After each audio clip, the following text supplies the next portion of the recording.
Assalamualaikum warahmatullahi wabarakatuh dan salam sejahtera. InsyaAllah pada hari ini kita akan belajar tentang jadual berkala. So ini adalah bab barulah. Jadual berkala ni tajuk dia agak complicated, cuma dalam peringkat tingkatan 1 kamu hanya perlu tahu beberapa perkara asas lah. Dan kamu akan menyambung pembelajaran berkaitan jadual berkala ni pada tingkatan 4 dalam subjek kimia. Okey. So dalam tingkatan 1 kamu diperkenalkan dengan beberapa perkara asas yang ada di dalam jadual berkala ni lah. Okey. So video hari ini akan menerangkan berkaitan subtopik 6.1 pengelasan unsur. So kita akan tengoklah apakah itu unsur, apakah ciri-cirinya dan sebagainya lah. Okey, unsur. Okey, dalam bab 5 kita telah mempelajari bahawa semua benda yang ada jisim dan memenuhi ruang kita panggil dia jirim. Okey, jirim. Okay, dekat-dekat je jisim dengan jirim. So jirim ni adalah semua benda yang ada jisim dan memenuhi ruang lah. Okey, dan kita juga telah mempelajari tentang susunan zarah tersebut di dalam jirim. Okey, dan yang mana susunan tersebut, zarah tersebut kita panggil dia sebagai atom lah. Okey. So atom ni kita tak boleh lihat dengan mata kasar dan kita hanya boleh lihat melalui mikroskop elektron. Okey. So dia sangat kecil lah. Okey, dan kita akan tengok apakah itu atom dan apakah itu molekul. So apa yang cikgu sebut tadi tu kita telah belajar dalam bab 5, bab jirim sebelum ni. Okey, so dalam bab 6 diterangkan tentang zarah tersebut ataupun atom tersebut lah. Okey, jika kita perhatikan lagi ataupun kita pecahkan lagi, atom ni dia terdiri daripada 3 subatom ataupun 3 benda yang membentuk satu atom, iaitu proton, neutron dan juga elektron. Ketiga-tiga benda ni kita sebut sebagai zarah subatom. Okey, proton, neutron dan juga elektron. Yang mana proton dan neutron berada di dalam nukleus bagi atom tersebut, manakala elektron berada di luar nukleus dan mengelilingi. Dia bergeraklah, maknanya elektron sahaja yang bergerak, manakala neutron dan juga proton kekal berada di dalam nukleus kepada atom tersebut. Okey. So di dalam nukleus, di dalam boleh bayangkan di dalam nukleus atom tersebut, dia mempunyai cas yang positif lah. Sebab apa? Dalam tu ada proton yang bercas positif. Okey. Tetapi di dalam satu atom, bilangan elektron adalah sama dengan bilangan protonnya. Kalau proton ada 8, maka elektron dalam atom tersebut juga ada 8. Okey. So disebabkan bilangan proton ataupun cas positif dan elektron, cas negatif tu sama, maka atom bersifat neutral. So dia ada bilangan cas positif dan cas negatif yang sama banyaklah di dalam satu atom. Okey, boleh faham? So atom adalah neutral. Cuma proton berada di dalam nukleus bersama-sama dengan neutron, manakala elektron berada di luar nukleus ni yang bergerak-gerak dalam orbit ni. So itu adalah elektron. Okey. Tetapi di dalam satu atom bilangan cas positif ataupun proton adalah sama dengan bilangan cas negatif ataupun elektron lah. So menyebabkan atom bersifat neutral. Okey. So ini adalah gambaran ataupun lukisan rajah kepada atom lah. Okay, yang tengah ni adalah nukleus kepada atom tersebut, di mana di dalam nukleus akan ada subatom, proton dan juga neutron. Okay, zarah yang bercas positif, manakala neutron adalah zarah yang tidak bercas. Manakala di luar nukleus tersebut akan ada elektron, iaitu zarah yang bercas negatif. So ketiga-tiga ini membentuk satu atom. Okay. So kita tengok sedikit sejarah. Okay, orang pertama yang mencipta perkataan elektron adalah Johnston Stoney pada tahun 1891. Okay. Manakala perkataan nukleus tu adalah berasal daripada perkataan Yunani yang bermaksud little nut ataupun ruang yang kecil lah. Okay. So seterusnya adalah unsur. Kita nak kenal apa itu unsur. Okay. Unsur ni kita boleh katakan dia adalah bahan yang paling ringkas di mana unsur ni adalah bahan yang tidak boleh diuraikan ataupun tidak boleh dikecilkan lagi secara kimia kepada dua ataupun bahan yang lagi ringkas. Maknanya dia adalah bahan yang paling ringkas lah. So tu kita panggil dia unsur. Okay. So dalam setiap unsur ni ada satu jenis je zarah. Kalau boleh bayangkan di dalam kelas kita ada 30 pelajar. Okay. So dalam satu kelas tu cikgu boleh katakan kita ada 30 unsur manusia. Okay. 30 unsur manusia. So dalam satu zarah akan ada satu jenis unsur sahaja. So zarah manusia lah kita panggil sebagai contoh lah.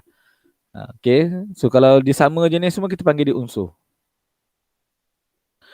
Okay, contoh unsur adalah besi, oksigen, hidrogen, aluminium. Yang mana dia takkan bila dia wujud dalam sebagai satu bahan ataupun satu unsur tu kita satu bahan yang sama kita panggil dia unsur. Okay, contohnya. Okay, oksigen, hidrogen, karbon dan juga kuprum. Okay. Oksigen merupakan unsur yang banyak terdapat di dalam bumi lah. Okay. Okay, sebagai contoh, baldi yang diperbuat daripada zinc. So zinc ni okay, semua zarah yang ada dalam kepingan zinc ni adalah unsur lah kita panggil unsur zinc. Sebab apa? Dia tak campur dengan emas dan sebagainya lah. Dia hanya diperbuat daripada zinc. So kita panggil dia unsur lah. Semua zinc dalam ni. Zarah dia semua zinc. Sama juga dengan tong hidrogen. Dalam tong tu akan ada unsur hidrogen lah. Sebab apa? Dah tak ada, sebab dalam tong ni telah dikumpulkan hidrogen. Tak ada pun zarah-zarah lain. Sama juga dengan paku besi. So hanya zarah-zarah besi yang membentuk paku ni. So kita panggil dia unsur lah. Unsur yang sama. Okay, sama juga dengan karbon dekat pensel tu. So dalam karbon tu akan ada unsur karbon lah.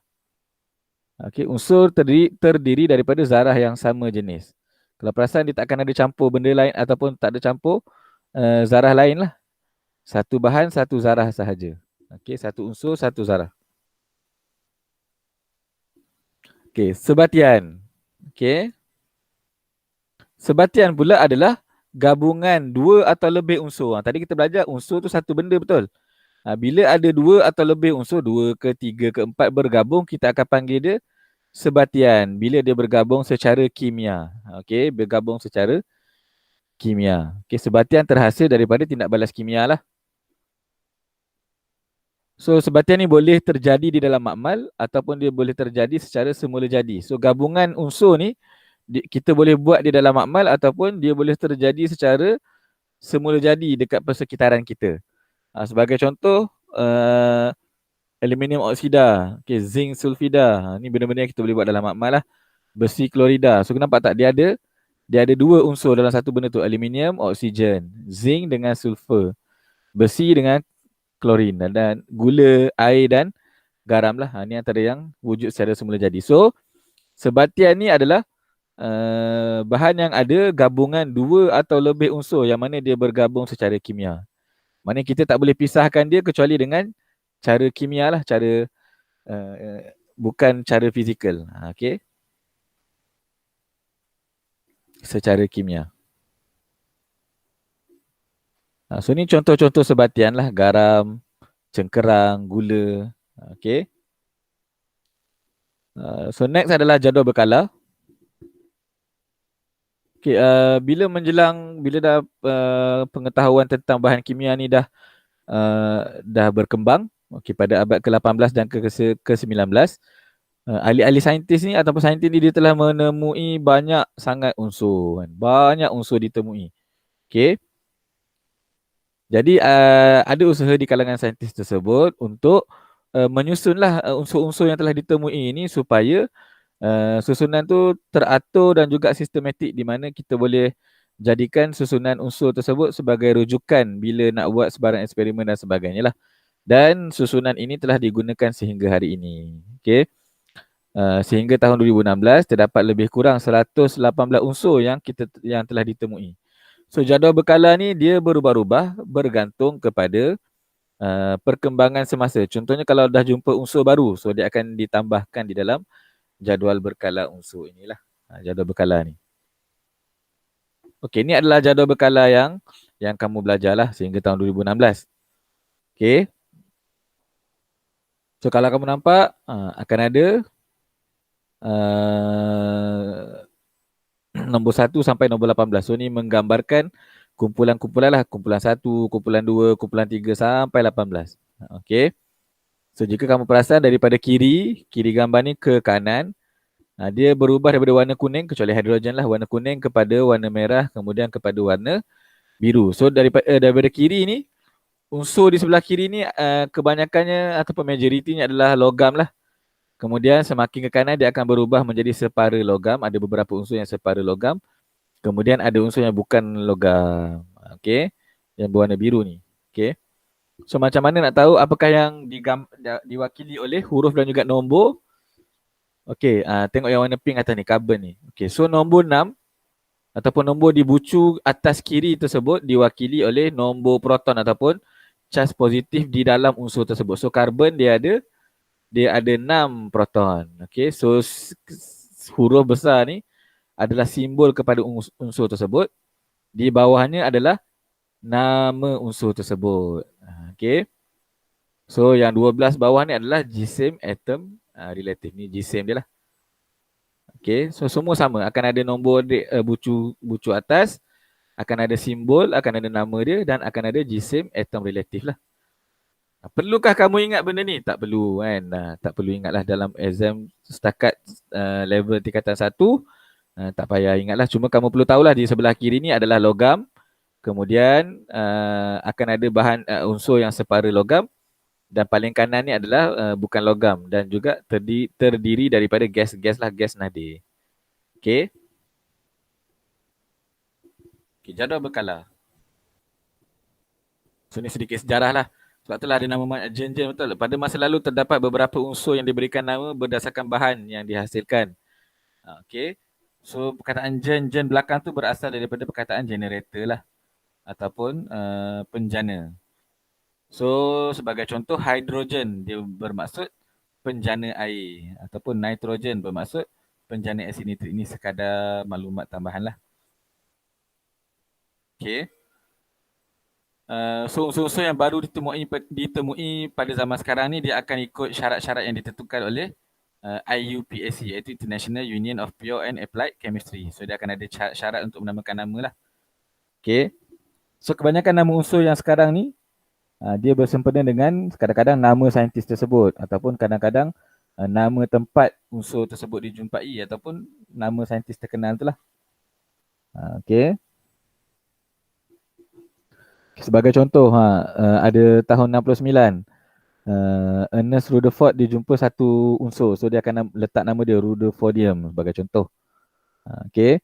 Ataupun borium, seaborgium. Ni semua dia letak nama-nama dia lah sebab mereka yang menjumpainya. Tapi kalau tengok unsur 110, dia letak nama tempat unsur tersebut, Darmstadt. So Darmstadtium lah. So dia boleh jadi nama-nama ahli asal saintis tersebut ataupun nama tempat unsur tersebut dijumpai. Okey, so dalam jadual berkala unsur kamu dapat lihat bahan yang logam dan juga bahan yang bukan logam. So apakah perbezaan ciri-ciri logam dan juga ciri-ciri bukan logam? Okey. Ini semua boleh tahulah. Persamaan antara kedua-duanya adalah dua-dua ni unsur. Sama ada dia logam ke bukan logam ke, dia adalah unsur. Betul. Itu yang pertama. Tapi perbezaannya dari segi kekilauan, semestinya lah kamu tahulah logam ni lebih berkilau berbanding bukan logam. Okey. Kemuluran, logam ni lebih mulur berbanding bukan logam yang rapuh. Kalau kita tekan sikit dia dah rapuh lah. Dari segi keboleh-tempaan, logam ni lagi senang untuk kita tempa kepada pelbagai bentuk berbanding dengan bukan logam. Dia tidak boleh ditempa. Dari segi regangan, kalau kita tarik, logam kuat berbanding bukan logam yang mudah patah. Okay. Dari segi kekondaksian elektrik, logam adalah konduktor elektrik yang baik, manakala bukan logam adalah konduktor elektrik yang lemah kecuali karbon. Dia ada kecuali. Okay. Kekondaksian haba logam juga lebih baik berbanding bukan logam. Ketumpatan logam lebih tinggi berbanding bukan logam. So jika diletakkan dalam bersebelahan, logam ni dia akan tenggelam lah, dia akan lebih berat. Okay, takat lebur dan takat dia bagi logam juga lebih tinggi berbanding bukan logam. Okey, so ini adalah perbezaan ciri-ciri di antara logam dan juga bukan logam. Apa bahan sepada logam pula adalah bahan yang kita tak dapat kelaskan dia logam ke bukan logam. So kita akan jadikan dia separa logam. Sebab itulah dalam jadual berkala tu kamu dapat lihat ada beberapa unsur yang diletakkan warna merah tadi tu, separa logam. Sebagai contohnya germanium dan juga silikon. Okey. Kerana apa sebab apa kita tak boleh kelaskan salah satu logam atau bukan logam? Sebab unsur tersebut mempunyai kedua-dua ciri. Logam dan juga bukan logam ada pada unsur yang sama. So kita letakkan dia sebagai separa logam. Okey. Contoh logam aluminium. Dia boleh ditempel lah, dibentuk, dia kuat, dia ringan. Okey, dia berbentuk pepejar yang berwarna kelabu dan berkilat. Contoh logam lain besi. Kuat kan? Semua pernah nampak lah besi. Mudah ditempel, kita boleh buat pelbagai bentuk. Dia boleh menjadi bahan bermagnet. Dia juga boleh mengalirkan ataupun konduktor elektrik. Dia juga pepejar yang berwarna kelabu. Next adalah cuprum. Wayar cuprum kan. Dia kuat, tahan karat. Dia mudah dibengkok, mulur, kemuluran. Dia juga konduktor elektrik yang baik. Berwarna coklat kemerahan. Okay. Logam lain adalah zinc. Dia kuat, berwarna kelabu, konduktor elektrik yang baik. Okay. Bahan bukan logam. Contohnya iodin. Okay, dia adalah hablu ataupun kristal macam pasir tu yang berwarna hitam. Dia beracun. Dia boleh bertindak sebagai antiseptik lah. Contoh bahan bukan logam lain adalah klorin. Dia adalah gas yang berwarna kuning. Dia boleh bertindak sebagai peluntur warna. Dia juga beracun. Bahan bukan logam lain, nampak beza dia. Dia tidak berkilat yang sulfur sebagai contohnya. Dia serbuk pepejar yang berwarna kuning. Dia juga beracun. Okay. Contoh bahan bukan logam lain adalah karbon lah. Berwarna hitam. Dia licin. Dia ringan. Tetapi karbon ni dia menarik, dia adalah bukan logam tetapi dia adalah konduktor elektrik yang baik. Dia ada pengecualian lah bagi karbon. Okay.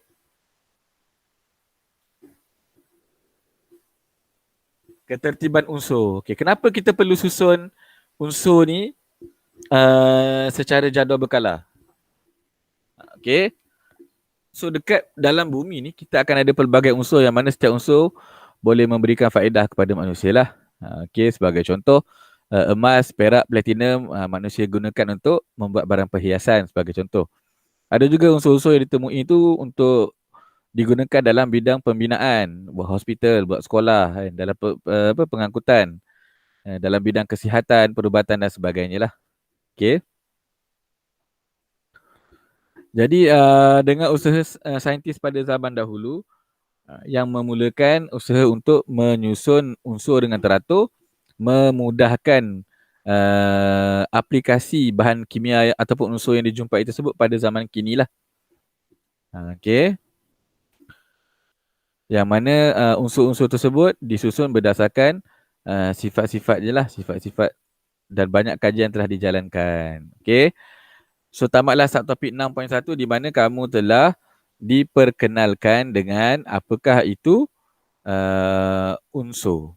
Okay, kamu belajar tentang atom, apa yang ada dalam atom dan sebagainya lah. Dan kamu juga diperkenalkan dengan jadual berkala unsur. Okay, so tamatlah video kali ini. So kita akan jumpa dalam video seterusnya. Assalamualaikum warahmatullahi wabarakatuh.